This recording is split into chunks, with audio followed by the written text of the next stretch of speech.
नमस्कार, आप देख रहे हैं जनतंत्र टीवी। आपके साथ हाजिर हूं मैं शिल्पा तोमर। हरियाणा के छोटे से कस्बे टोहाना से जेजेपी विधायक और किसानों में शुरू हुआ विवाद काफी गहराता जा रहा है। आज राकेश टिकैत, योगेंद्र यादव, गुरनाम सिंह चढ़ूनी समेत संयुक्त मोर्चे के सभी नेताओं ने टोहाना में जोरदार तरीके से अपना विरोध प्रदर्शन किया, विरोध जताया।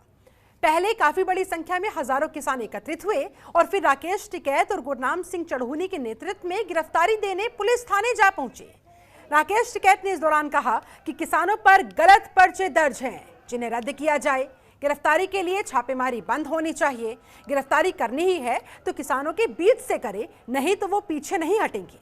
वहीं गुरनाम सिंह चढ़ूनी ने कहा कि जेजेपी विधायक देवेंद्र बबली, उनके पीए और उस डॉक्टर के खिलाफ जब तक एफआईआर नहीं हो जाती तब तक ये मामला शांत नहीं होगा।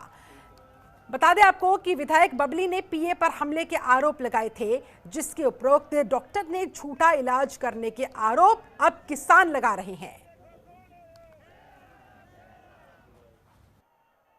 और अंदर भी जाते रहेंगे और यह जनता जाएगी, पक्के गिरफ्तारी वारंट बन के जाते रहेंगे। लिखित में यही वो बढ़ेंगे, यहाँ से ही बस में बैठते रहेंगे और अपना जेल भेजते रहो बस जनता। और जब हम गिरफ्तारी दे रहे वो तो सरकार कर लेगी जो कुछ कर लेगी। देखिए, सरकार ने हमारे लोगों को गिरफ्तार किया है, कल गिरफ्तार किया है और अवैध पर्चों में किया है। 307 का पर्चा दर्ज किया है, जबकि डॉक्टर ने उसको ब्लेड से काट के टांके लगाए हैं। तो उस हमारी मांग है उस पर्चा दर्ज करवाने पे पर्चा दर्ज हो, उस डॉक्टर पे पर्चा दर्ज हो। उस एमएलए ने गालियां निकाली हैं, उसने अभद्र भाषा बरती है, उसने भड़काऊ बात की है, उस पे मुकदमा दर्ज हो। किसानों के इस प्रदर्शन पर कृषि मंत्री जेपी दलाल का क्या कुछ कहना है, सुनवाते हैं आपको।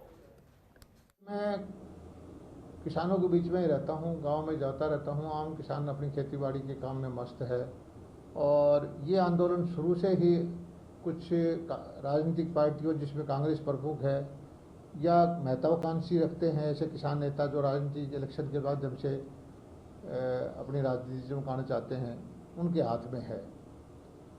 किसानों की हर समस्या का समाधान करने के लिए तैयार हैं, लेकिन ये लड़ाई जो है कांग्रेस और ये सो कॉल्ड किसान नेता हैं, ये कुर्सी की लड़ाई लड़ रहे हैं। देखिए, मैं वहीं आज पूरे हरियाणा में सभी मंत्रियों, सांसदों और विधायकों के घरों के बाहर भी किसानों ने जोरदार प्रदर्शन किया। हालांकि मुख्यमंत्री मनोहर लाल सुबह से ही उन्होंने स्पष्ट कर दिया था कि अपना विरोध जताना सबका अधिकार है, लेकिन कानून हाथ में लिया तो सरकार कार्रवाई जरूर करेगी। सुनिए। ने अपील भी की है और मैं मानता हूं कि जो भी कुछ इस प्रकार के आंदोलन में वो कार्य करें, वो एक प्रकार से लॉ एंड ऑर्डर को खराब न करें, शांतिपूर्वक तरीके से करें, अहिंसा इस नाते को ध्यान रखें। तो शांतिपूर्वक करने वाले प्रदर्शन को हम नहीं रोकेंगे, लेकिन अगर कहीं लॉ एंड ऑर्डर की स्थिति बिगड़ती है तो उसको संभालने के लिए हमें कुछ भी करना पड़ेगा। अब सवाल ये है कि ये टोहाना से शुरू हुआ विवाद इतना बड़ा क्यों होने दिया गया? बबली के पीए के इलाज पर सवाल क्यों उठ रहे हैं? एफआईआर और गिरफ्तारी पर जो बवाल हो रहा है, उसका हल कैसे निकलेगा? आज इन्हीं तमाम सवालों के जवाब ढूंढने की हम करेंगे कोशिश। हमारे साथ इस पर चर्चा करने के लिए पीएचएच एडिटर आशीष अग्रवाल जुड़ चुके हैं। बहुत बहुत स्वागत है सर आपका। इसके अलावा स्थानीय पत्रकार राजेश कुंडू भी हमारे साथ जुड़े हुए हैं। सबसे पहले राजेश कुंडू का रुख करते हुए, राजेश, वहां पर इस समय जो हालात बने हुए हैं, जिस तरह से किसानों की और विधायकों के बीच की ये पूरी लड़ाई तूल पकड़ती हुई नजर आ रही है। देवेंद्र बबली जेजेपी विधायक हैं, जिस तरह से उनके पीए और उनके डॉक्टर्स की साजिश की बात किसानों की तरफ से कही जा रही है, फिलहाल किस तरफ ये पूरी सिचुएशन जाती हुई दिखाई दे रही है? कितने गंभीर हालात वहां धरातल पर? काफी संख्या में किसान सुबह से ही जुटना शुरू हो गए थे, जिस तरीके की कॉल एसकेएम ने दी थी। और ये इस वक्त जितने भी किसान हैं, यहाँ थाना सदर टोहाना का है, वहां पर जुटे हुए हैं और एसकेएम के काफी बड़े नेता हैं, वो भी यहाँ पहुंचे। राकेश टिकैत जी यहाँ पहुंचे थे, युद्धवीर सिंह यहाँ पहुंचा, गुरनाम सिंह चढ़ूनी, योगेंद्र यादव समेत काफी संख्या में जो स्थानीय नेता हैं, स्थानीय किसानों की जो समितियां जो बनी हैं, इनके अपने संगठनों के अलग अलग पदाधिकारी हैं, वो भी पहुंचे हैं और लगभग 2 से 3 हजार की संख्या में किसान आज टोहाना की अनाज मंडी में जुटे थे और उसके बाद वो पैदल मार्च करते हुए थाना की तरफ बढ़े। किसान नेताओं का एक ही मांग थी कि या तो जो 3 मांगे उनकी हैं उनको मान लिया जाए, नहीं तो वो आज गिरफ्तारी देंगे और वो भी पक्के में गिरफ्तारी देंगे। ऐसा नहीं कि पुलिस उनको भर करके कहीं छोड़ दे। अब जमावड़ा थाना सदर टोहाना में किसानों का है।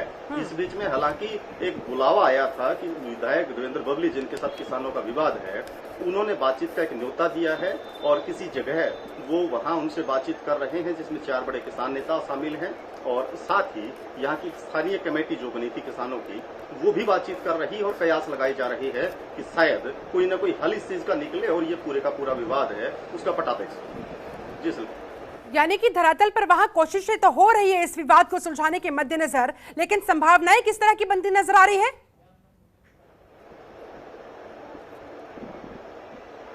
असल में ये मामला है वो सुबह ही मेरे ख्याल से निपट जाना चाहिए था। मंच के माध्यम से लगातार किसानों के नेता हैं इस बात का आह्वान करते रहे हैं कि प्रशासन किसी तरीके की अगर बातचीत करने के मूड में है तो हमसे बात करे, लेकिन किसी तरीके से प्रशासन का कोई प्रतिनिधि उनसे उन 4-5 घंटे के एक्सरसाइज में बातचीत के लिए नहीं पहुंचा। और यहाँ थाना में आने के बाद भी पुलिस स्टेशन में तकरीबन 1 से 1.5 घंटा किसानों ने अपनी गिरफ्तारी की मांग की है और ये भी बोला गया है कि वो अपनी कागजी कार्रवाई करें।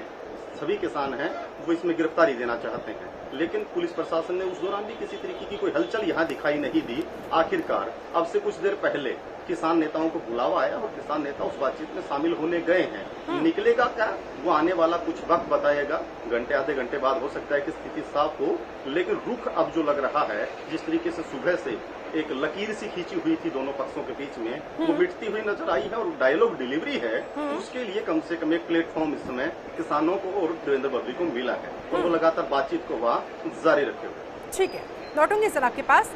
आशीष अग्रवाल जी, आपका रुख करते हुए टोहाना पर किसानों के इस हल्ला बोल को आप किस तरह से देख रहे हैं, और जिस तरह से राजेश कुंडू जी बता रहे हैं कि सुबह ही मामला सुलझ जाता, विवाद इस हद तक पहुंचता ही नहीं अगर कोई प्रतिनिधि आके इन किसानों से बात कर लेता, तो आखिरकार पेच कहां फंसा हुआ था और क्या जानबूझकर इस सिचुएशन को क्रिएट किया गया?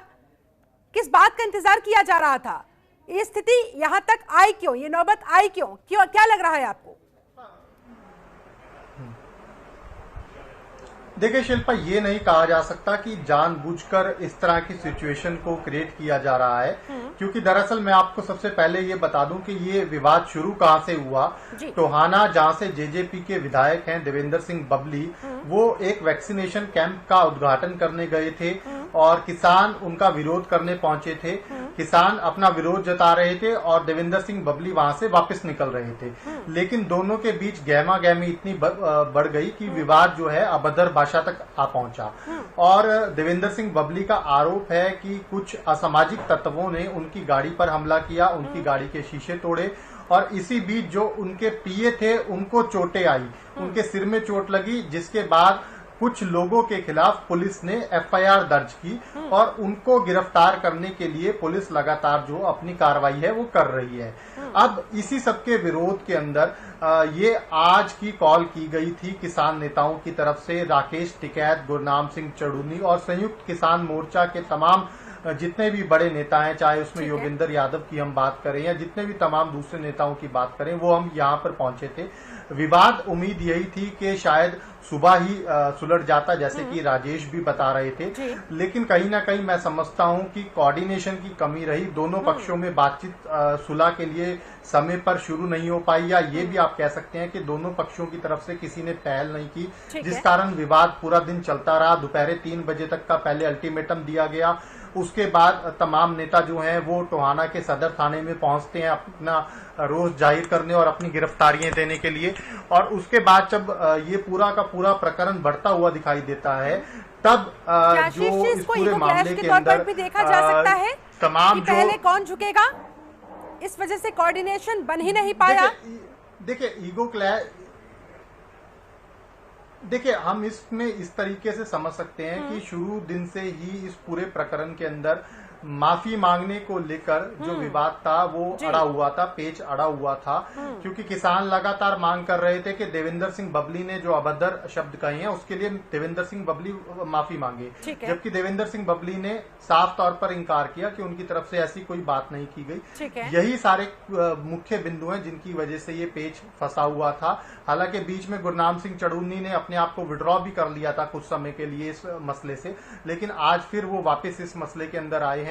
और अब देखने वाली बात यही होगी कि जिस तरह से अब खबर निकलकर सामने आ रही है, राजेश भी बता रहे हैं जो वहां पर पूरे दिन से लगातार इस पूरे प्रोटेस्ट को कवर कर रहे हैं, कि अब दोनों पक्षों के बीच जो बातचीत है वो कुछ समय के अंदर शुरू हो सकती है और दोनों पक्षों के बीच जो ये मुद्दा बना हुआ है उसका कोई समाधान भी हो सकता है। हालांकि पेच मैं आपको जैसा बता रहा हूं कि अभी भी माफी मांगने और साथ ही साथ जो किसानों के ऊपर एफआईआर हुई है वो एफआईआर रद्द करने को लेकर अड़ा हुआ है। अब इसमें देखना यही होगा कि दोनों पक्षों में क्या सुलह बनती है, किन शर्तों के ऊपर ये देखने वाली बात होगी। चलिए ठीक है, लौटूंगी सर आपके पास। हमारे साथ है केबी पंडित, वरिष्ठ पत्रकार भी जुड़े हुए हैं। पंडित साहब, आपको क्या लग रहा है जेजेपी विधायक देवेंद्र बबली और किसानों के बीच का ये मामला, ये पूरा विवाद इस हद तक बड़ा कैसे हो गया? हुआ है कि इसमें मिसहैंडलिंग हो रही है केस में, और लगता ही है कि सरकार में कोई पॉलिटिकल एडवाइजर नहीं है। सरकार में जो बात अब हुई है ये बात दिन में भी हो सकती थी। दोनों पक्षों के बीच पुलिस में भी कोई ऐसा लगता नहीं कोई होशियार अफसर बैठा हो और उस मामले को निपटाने के। पुलिस के अफसर तो एक पुलिसी अंदाज में है, सरकार का जो ऑर्डर होगा वो कर देंगे। लेकिन कई बार सामाजिक जब तनाव की स्थिति हो तो उसमें एक्स्ट्रा रोल भी करना पड़ता है। मुझे लगता है ना तो सरकारी स्तर पर कोई पॉलिटिकल एडवाइजर है और ना पुलिस के लेवल पर कोई सुधार की गुंजाइश की बात है। देवेंद्र, जहाँ तक देवेंद्र बबली का नाम चलता है, देवेंद्र बबली कोई मास लीडर नहीं रहा। चुनाव जीत गया बात अलग है, उसकी कोई बहुत बढ़िया छवि नहीं रही है। तो आना में बड़ी छवि नहीं रही है। वो जो काम करता है वो काम सरकार से जुड़े बिना कर भी नहीं सकता, क्योंकि सरकार में जमीनों प्रॉपर्टी पर कब्जे करने, अवैध रूप से टैक्सियां चलाने, ये सारी चीजें वो करता है। 3000 टैक्सियां हैं उसके पास इस समय। तो वो सारे धंधे बिना सरकार की सपोर्ट के नहीं कर सकता। उस आदमी का जनता से क्या लेना देना है? जो किसान वहाँ का प्रतिनिधि होकर 52,000 वोटों से जीता। लेकिन मामला फिलहाल यहाँ पर पंडित जी इस बात पर आकर अटक गया है कि माफी पहले कौन मांगेगा, जबकि दोनों पक्ष नकार रहे हैं कि हमने तो गलती की ही नहीं। देवेंद्र बबली कह रहे हैं अभद्र भाषा का इस्तेमाल किया ही नहीं गया, और किसान कह रहे हैं कि भाई गलत पर्चे हमारे खिलाफ दर्ज करवाए जा रहे हैं, अभद्र भाषा का इस्तेमाल विधायक की तरफ से हुआ है, माफी उन्हें मांगनी होगी। आपको ये देखा होगा आपने, देवेंद्र बबली ने जो किसानों को गालियां दी वो वायरल हुई, उसी पे तो गुस्सा आया सभी को। ठीक है, किसानों को माँ बहन की गालियां दी उसने और वो वायरल हो गई। और फिर वो कह रहा है मैंने कोई गलती नहीं करी, वो धक्काशाही दिखा रहा है। जब उसने गलती करी है जन प्रतिनिधि तो वापस ले लेता अपने सब। अभी मैं खेद व्यक्त करता हूँ, अभी मेरे से ये गुस्से में निकल के शब्द, मेरी कोई ऐसी मंशा नहीं थी, वो बात निमट जाती। चलिए ठीक है, और देखते ही देखते देखिए मामला कहां से कहां पहुंच गया। आप आशीष अग्रवाल जी, एक बार फिर से आपके पास आते हुए ब्रेक पर जाने से पहले जिस तरह से केबी पंडित जी बता रहे थे कि दरअसल ये पूरा मामला मिसहैंडल हुआ है, जरा समझाए, क्या वाकई में इसी मिसहैंडलिंग की वजह से मामला इस हद तक आ चुका है, इतना ज्यादा बढ़ चुका है?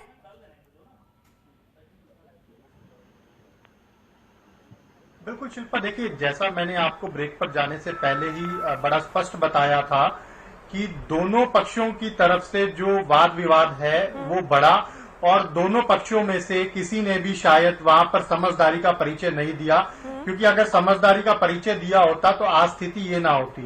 दोनों पक्ष उगर वहां पर दिखाई दिए, जिसके बाद जो मामला है वो काबू से बाहर हो गया।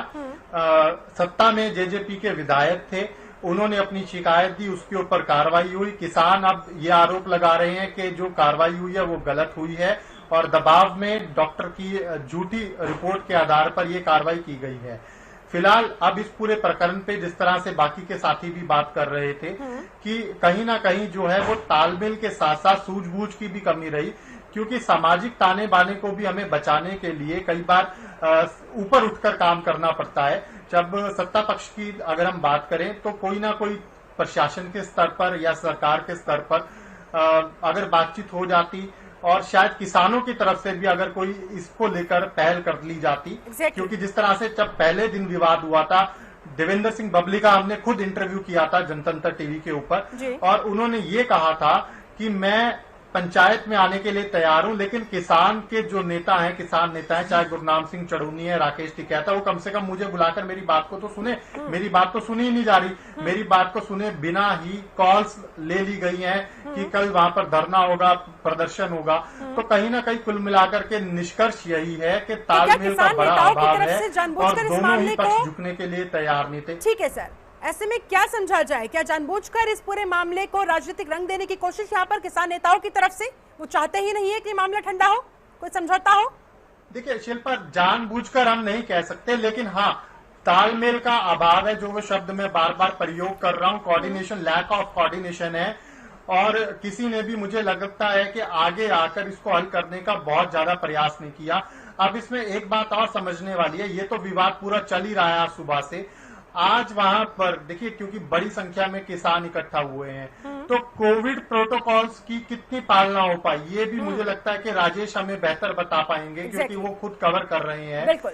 ऐसे समय में जब कोविड प्रोटोकॉल्स की पालना बड़ी जरूरी है, हम ये नहीं बात कर रहे हैं बड़ी संख्या में किसान नेता तमाम वहां पर प्रोटोकॉल्स की उनके पालना समर्थन में लोग एकत्रित नजर आए, अपनी भी शायद जान को जोखिम में न डालें। बिल्कुल बिल्कुल बिल्कुल सही बात है। राजेश कुंडू जी, आपके पास आते हुए, ये तस्वीरें वाकई में एक बार फिर से डराती है। इतनी मुश्किल से दूसरी लहर के कहर को जो हमने झेला है, अब काफी हद तक चीजें जो कंट्रोल में आती हुई नजर आ रही है। इस तरह की तस्वीरें देखकर वाकई में मन विचलित हो जाता है कि क्या कहीं तीसरी लहर को हम जानबूझकर इस तरह से न्योता देने तो नहीं जा रहे हैं। ऐसे में इन किसान नेताओं को, इन तमाम लोगों को वहां पहुंचने से पहले क्या इस बारे में नहीं सोचना चाहिए था? भाई आपकी जो बातें हैं, जो मांगे हैं, जायज से नाजायज है वो अलग बात है, आपकी जो लड़ाई है वो अलग बात है, लेकिन इस समय देश को संकट में कैसे डाल सकते हैं आप लोग, इस बारे में क्या एक भी शख्स ने वहां पर नहीं सोचा? आप तो खुद वहां पर मौजूद रहे होंगे, क्या कुछ आपने वहां देखा, इन लोगों से बातचीत की हो, क्या कुछ इनकी तरफ से कहा गया? इतनी लापरवाही कैसे बरती गई? जी, कोरोना के ऊपर एक लगातार बड़ी बहस है। किसानों के आंदोलन और सरकार के जो लगातार इस तरीके के बयानबाजी आती है कि कोरोना है तो किसानों को रुक जाना चाहिए। कई बार हम लोगों ने इन किसान नेताओं से बातचीत करने की कोशिश भी की और इनका रुख भी जानने की कोशिश की। बार बार एक ही बात इनकी बात सामने आती है कि हम लोग कोविड की जो गाइडलाइंस हैं, प्रोटोकॉल है, मापदंड है, उनका पालन कर रहे हैं। बिल्कुल तस्वीरें बिल्कुल तस्वीरें साफ साफ दिखा रही है कि कैसे आपस में चिपक कर बैठे हुए हैं। बहुत सारे लोगों के चेहरे पर मास्क तक नहीं है। तो मैं उसी बात से आना चाह रहा था कि जिस तरीके की तस्वीरें सामने दिखाई देती हैं, उसमें वो चीजें कहीं ना कहीं पीछे छूट जाती है। जब दोबारा उनसे पूछा जाता है इस बारे में, तो उनका एक तरक ये आता है कि सरकार अगर चाहती है कि ये हम लोग इकट्ठा ना हो तो हमारी मांगों को मान लिया जाए। एक ही तरक उनका है कि अगर सरकार इन कानूनों को निरस्त कर दे, एमएसपी की गारंटी का कानून बना दे, या आज नहीं मांगा। उन लोगों का कहना है कि बहुत लंबे समय से हम लोग इस तरीके की डिमांड रख रहे हैं और सरकार अगर अपना हाथ छोड़ दे तो हम अपने घर लौट जाएंगे, अपने अपने घरों में सुरक्षित भी रह पाएंगे। दूसरा एक बड़ा खतरनाक सा जवाब उनका होता है कि हमें तो मरना है, मारेंगे कानून भी और मारेगा कोरोना भी, तो हमें दोनों में से किसी एक को चूज करना था। तो हम यही तो बड़ा की बात है कि अपनी जान तो खतरे में डाल ही रहे हैं, अपने आसपास 10 और लोगों की जान को वो खतरे में डाल रहे हैं। मेरे पास समय की कमी है, आशीष जी जल्दी से आपके पास आते हुए, इस एफआईआर पर, इस गिरफ्तारी पर, बवाल पर अब आगे क्या कुछ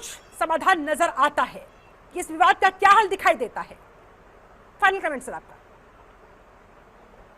निकलेगा ही और निकालना भी पड़ेगा, देर सवेर निकलेगा ही और निकालना भी पड़ेगा, चाहे वो किसान है चाहे वो सरकार है। क्योंकि इस तरह से अगर विवाद लंबा चलता है वो किसी के लिए भी अच्छा नहीं है और पब्लिक इंटरेस्ट में तो बिल्कुल भी अच्छा नहीं है। और मुझे लगता है कि जल्द से जल्द इसका हल निकलना भी चाहिए, क्योंकि जिस तरह से पिछले दिनों हिसार प्रकरण हुआ था, हिसार में भी अंत में आकर दोनों पक्षों के बीच सुलह ही हुई। तो सुलह जब करनी होती है, कोई इस तरह का प्रकरण जब हो जाता है, तो सुलह करने में मैं समझता हूँ देरी नहीं होनी चाहिए। अगर सुलह पे ही जाके मामला सिमटना है तो हमें बिना देरी के कम से कम लोगों के बीच में बैठकर, और इस तरह की चीजें ना हो, इससे बचने के लिए हमें समय पर फैसले लेने चाहिए, तभी मैं समाधान की तरफ आगे बढ़ना चाहिए, जो है उसमें सुरक्षित रहेगी। बिल्कुल, चलिए बहुत बहुत शुक्रिया, समय बस इतना ही था। बहुत बहुत शुक्रिया आप सभी मेहमानों का मेरे साथ इस खास चर्चा में जुड़ने के लिए। तो कुल मिलाकर अब इंतजार रहेगा कि दोनों पक्ष जो अपनी अपनी बात पर अड़े हुए हैं, देखने वाली बात है कौन सा पक्ष झुकेगा, कौन सा पक्ष वाकई में इस विवाद का हल निकालने की असल कोशिश करेगा। करना होगा इंतजार इस बात का जवाब जानने के लिए। फिलहाल मेरे साथ इस खास चर्चा में जुड़ने के लिए आप सभी का बहुत बहुत शुक्रिया। अब बने रहिए जनतंत्र टीवी के साथ। नमस्कार।